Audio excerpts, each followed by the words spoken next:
Hi, the one that plays beautiful violins. Mom, you're condoning this. Look, who we didn't start it. We didn't. We really didn't. Alicia didn't start it. My girl with the violins didn't start it. It got started on its own.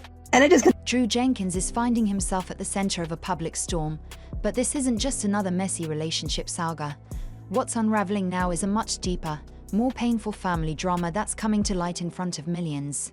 His own mother and sister have stepped forward not to defend him, but to publicly expose the truth about his actions and the web of lies he spun. What was once his support system has now turned into a source of public accountability, and Drew is now being dragged through the mud by the very people who should have had his back. It all started when Drew was at the center of a TikTok live session, hosted by content creators Play with Alicia. What began as a casual discussion about his child support case quickly escalated into a full-blown public expose of Drew's behavior. And we're just finishing it up. We're entertaining the show.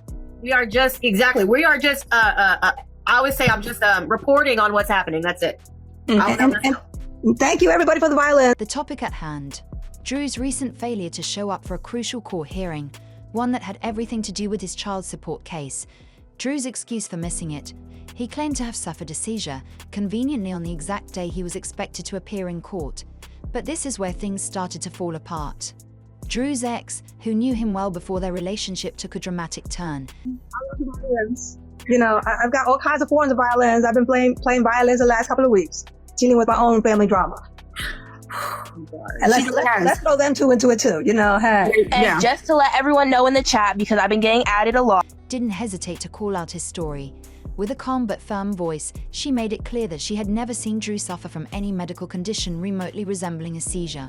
She said that in all the years they had known each other, not once had he shown any signs of such an issue.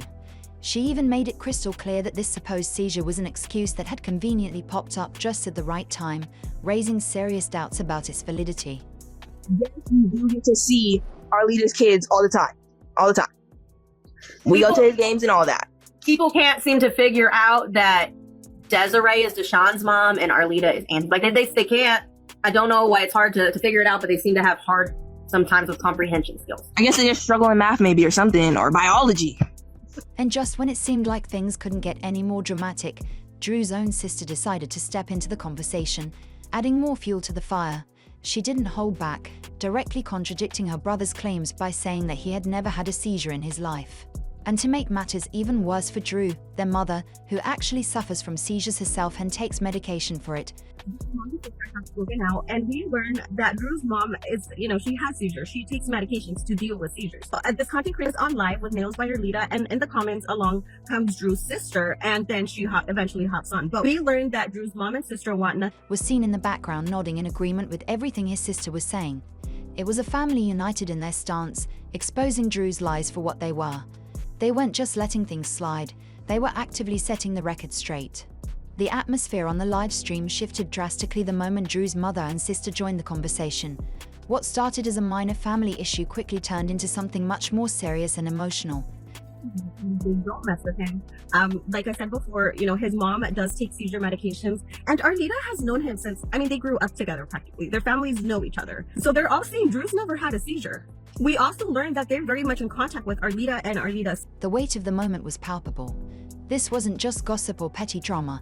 This was a family coming to terms with a reality that was much more painful than anyone could have anticipated. The family wasn't there to make excuses for Drew. They were there to publicly distance themselves from him and the mess he had created. It wasn't just about one incident. It was about years of dysfunction, betrayal, and emotional damage that they had all endured, and now they had had enough. Their aunts and nephew, they're in contact with him. They get to see him, and that's good to know. That's good to know that they're in his life. They have a really good relationship. None of them want to mess with Drew. That shows you who's in the wrong.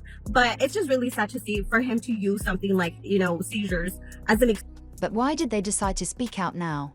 According to Alicia, Drew had cut himself off from his own child and disappeared without a trace, leaving his family to pick up the pieces. There was no communication, no visits, and no effort on his part to stay in touch. Drew's actions spoke volumes, but Alicia still allowed Drew's son to maintain some connection with his grandmother and aunt, even though Drew had abandoned them. As an excuse not to pay child support, as an excuse not to get a job. It's really messed up.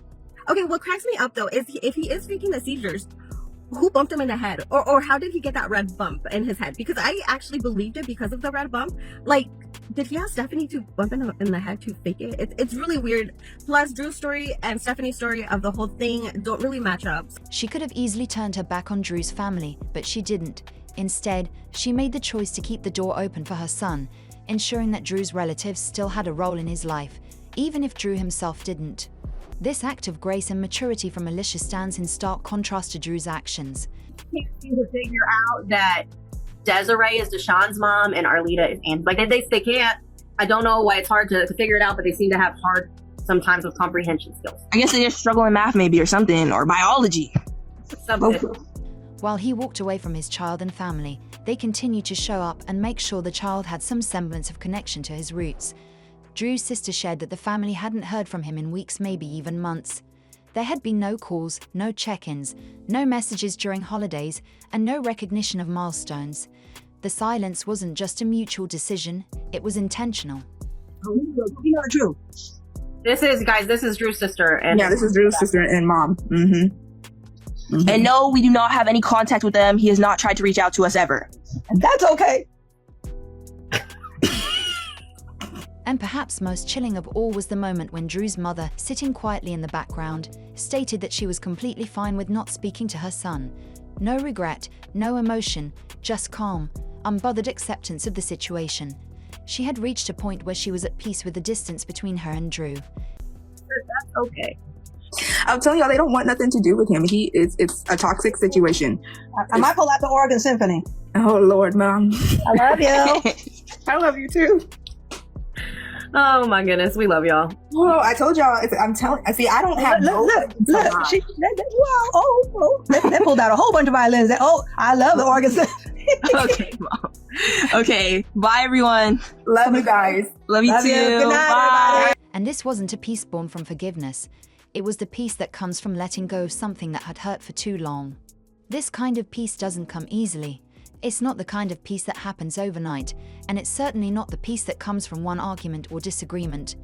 No, this was the peace that comes from years of disrespect and disappointment, from a mountain of hurt that finally became too much to bear. We didn't start it. We didn't. We really didn't. Alicia didn't start it. My girl, the violins didn't start it. It got started on its own, and it just continues. And we're just finishing it up. We're entertaining the show. We are just. It's the peace of a mother who had given everything she could, only to be let down repeatedly by her own child. It's the kind of peace that speaks to survival, not stubbornness, but emotional survival. It's a mother choosing to prioritize herself over the toxic relationship with her son, not because she no longer loves him, but because loving him was causing too much pain. I would say I'm just reporting on what's happening. That's it. And thank you everybody for the violins. I love the violins. You know, I've got all kinds of forms of violins. I've been playing violins the last couple of weeks, dealing with my own family drama. When Drew's mother sat there, unmoved by the distance between her and her son, it wasn't coldness. It was freedom. It was the freedom that comes from releasing someone who has caused nothing but harm. It's a painful but necessary form of freedom. In that moment, we witness what happens when someone decides they've had enough, not out of hatred, but out of self-respect. There's no need for speculation here. Just follow the trail that's been left behind. Let's start from the beginning. This man left his family when their child was 2 years old, and it's been 10 years? 10 years? 10 Yeezys? 1 decade? Like, this 2-year-old child that you hadn't left yonder to go start another family with a lady that you met during COVID doesn't even know that he has siblings. Drew walked away from his first baby mama and their son when the child was barely 2 years old, just old enough to say daddy. And yet, Drew abandoned him without a second thought, as if being a parent was a temporary role that he could quit when things got tough. That's not something that heals easily. Then came his second baby mama, and this time, somehow, Drew ended up with custody of their son. Let's be honest, if Drew looked like the better option in that situation, it speaks volumes about how bad things must have been for both sides. Family out here. Are you cool? And word on the curb is allegedly you don't want to get a working, paying W-2 job because then they're gonna have to garnish your wages because you owe back pay and child support. So you working under the table? Got it. Working under the table. We're not here to judge, but it's clear that it wasn't an ideal environment for anyone, especially the child, and the pattern of instability continued. You talk to anyone from Drew's past, and the story is always the same, just in a different setting. He gets kicked out over and over again for refusing to pay rent. This wasn't just a one-time thing, it became a cycle. He'd move in, promise the world, and then disappear when the bills needed to be paid. It's like he's mastered the art of evading responsibility. Fast forward to Stephanie. This was the woman he promised a future to. He painted pictures of a cozy 2-bedroom apartment for their growing family, yet 3 years later, they're still stuck in a cramped 1-bedroom. And not only that, they got evicted, kicked out. Love alone is not enough. Because you can love somebody and you can just be their friend. And you can love somebody that don't mean that they're gonna be a good father. And I said that because I keep seeing y'all in the comments saying, oh, she was young and she was in love. Well, guess what? I've been young and in love before. Guess what? Now they're living in a 1-bedroom motel with no privacy, no space, and no plans. Drew isn't out hustling or trying to make things work. Instead, he's leeching off of Stephanie, draining her emotionally, financially, and mentally while feeding her empty promises. And as if that wasn't bad enough, Drew added seizures to his growing list of excuses, a convenient new reason to avoid real accountability. For him, it's never his fault. It's always someone else's problem to carry him. That's not a partner. That's not a father. That's not a man stepping up. Drew has spent his entire life stepping out whenever real effort is required. Let's not pretend Stephanie is just some innocent victim caught in the middle. Her own mother, Malice, has been impacted too. When she spoke out, it wasn't just out of frustration. I was in a relationship for 4 years because I loved that person. But I also knew that person was incapable of leading in the way that I wanted him to lead. I was with my husband for 5 months, and guess what? I was pregnant. She laid bare how Drew intentionally manipulated Stephanie, pulling her away from her own family. It's one of the oldest tricks in the Toxic Partner Handbook, isolating your partner from their support system and convincing them that you're all they have. According to Malice, this wasn't a natural drift. It was a wedge that Drew deliberately planted between Stephanie and the people who truly loved her. And even after all of this, after being disrespected and cut off, Malice still said she would forgive her daughter. She still wants a relationship and has her arms wide open, literally waiting for Stephanie to come home. But Stephanie, she's stuck, not just physically, but mentally and emotionally. She's trapped in a distorted reality where Drew is her shelter, her foundation, her everything. When, in fact, he's the storm. You don't have to feel about all of this, but I can tell you one thing for sure. I wish grandparents had more rights in the state of Oregon. I wish there was more I could do. I wish whatever this thing is between me and Stephanie, I mean... He's the chaos. He's the one pulling her away from the people trying to save her.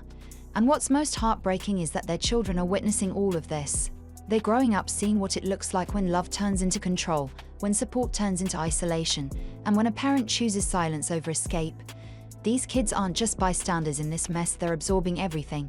They're learning from it, and one day they will either break the cycle or repeat it. Let's talk about the kids, because they're the ones who are truly suffering while having the least amount of say in any of it. This entire saga has been centered on adults throwing blame, dodging responsibility, or digging themselves deeper into their messes, but in the background, there are children watching, listening, and living through all of it. They're the silent victims in this whole ordeal. I'm so confused. She has 5 siblings, and I have a great relationship with all 5 of them. So, this trauma that she's talking about, I mean, I don't want to say it's not real for her because I'm not going to take away how she feels. Despite all the mess Drew has caused, his mother and sister still show up for his son, offering him the stability and warmth that his own father couldn't provide. They become an essential part of his life, ensuring he gets some care, even if his dad isn't around. That's something many kids can only dream, a family who truly cares, even if their father isn't there. But Desnon's situation is a completely different story. He's stuck in a run-down motel room, surrounded by 2 parents who seem to have no love for each other. His father is a manipulative figure, draining everyone around him, while Stephanie, his mother, has been convinced that this chaotic life is what love should look like. Caught between them, Desnon is left trying to make sense of a world where everything feels unstable and unpredictable. Mom and sister have spoken out, and we learned that Drew's mom is, she has seizures. She takes medications to deal with seizures. So, this content creator is on live with Nails by Arlita, and in the comments along comes Drew's sister, and then she eventually hops on. But we learned that Drew's mom and sister want nothing. He's growing up in an environment where stress is constant, where affection is replaced by tension, and where survival takes precedence over emotional needs.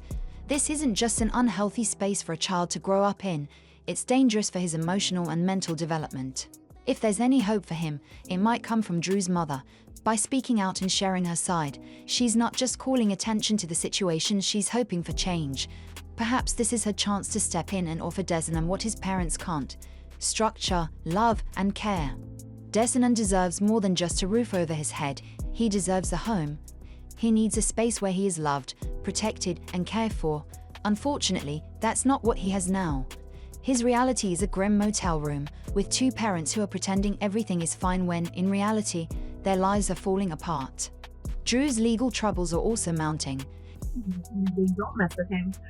Like I said before, his mom does take seizure medications, and Arlita has known him since, they grew up together practically. Their families know each other. So they're all saying Drew's never had a seizure.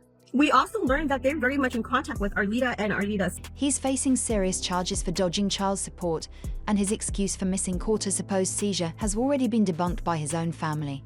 His mother and sister publicly called him out, confirming that he's never had a seizure in his life. While jail may be a possible consequence, Drew is already living in his own kind of prison. He's cut off from his family, his ex, and his children. He's not locked up physically, but emotionally, he's isolated and abandoned. Their aunts and nephews, they're in contact with him. They get to see him, and that's good to know. That's good to know that they're in his life. They have a really good relationship. None of them want to mess with Drew. That shows you who's in the wrong. But it's just really sad to see for him to use something like, seizures as an Stephanie, on the other hand, finds herself at a crossroads. She sees the truth, the red flags are impossible to ignore, but she's still stuck. She hasn't yet made the decision to leave, despite all the signs pointing toward the need for change. It's a tough situation, and time will tell how much longer she'll continue down this path before she finally chooses to walk away. We want to hear what you think. Should Drew's mother step in and offer Desanon the stability and care he needs? Does Stephanie have the courage to return to her mother and rebuild her life? As an excuse not to pay child support, as an excuse not to get a job. It's really messed up. Okay, what cracks me up though is if he is faking the seizures, who bumped him in the head? Or how did he get that red bump in his head? Because I actually believed it because of the red bump. Like, did he ask Stephanie to bump him in the head to fake it? It's really weird. Plus, Drew's story and Stephanie's story of the whole thing don't really match up. Is there any hope for Drew to change, or is he too far gone? Share your thoughts in the comments below. This is more than just a story, it's real life, and your input might help someone going through something similar. Thanks for watching, everyone. This story is a tough one, and it really makes you think about the choices we make in life and the impact they have on the people we love. What do you think? Should Drew's family step in and help Desanon, or should Stephanie find her way back to the support that's waiting for her? Drop your thoughts in the comments. This is a conversation we need to have. If you found this video insightful, don't forget to like, subscribe, and hit that notification bell so you never miss an update. Take care, and I'll see you in the next one.